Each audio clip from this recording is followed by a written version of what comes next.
All of this stuff is a matter of public record. If you don't know Oded Yanan's a strategy for Israel in the 1980s, you need to read it. You need to read it. How many of you know what the Samson option is? Yeah, the Samson option. Let me paraphrase it for you. The Samson option is, and this has been endorsed at the highest levels within the so-called Jewish state, is a policy which not dissimilar from American policy, by the way, because we Americans have an official policy of first strike capability. We reserve the right to use nuclear weapons against non-nuclear states in a first strike capacity. We've basically threatened the whole world and said, listen, if we feel you're a bit too problematic, we reserve the right to fucking nuke you. Even if you're totally defenseless. That is our official policy. Literally.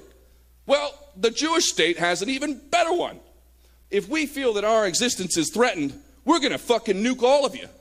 We're going to take you all out. That's the Samson option.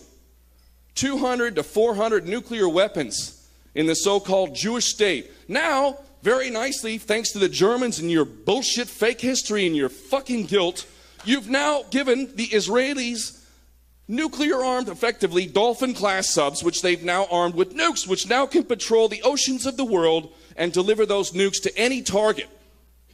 With a nation that is openly committing a policy of genocide, which is also openly threatened to exterminate the world if it feels its existence is threatened. And by the way, if you agree with Henry Kissinger and the CIA as I do, yes, I agree with Henry Kissinger and the CIA, who both say that Israel will be no more.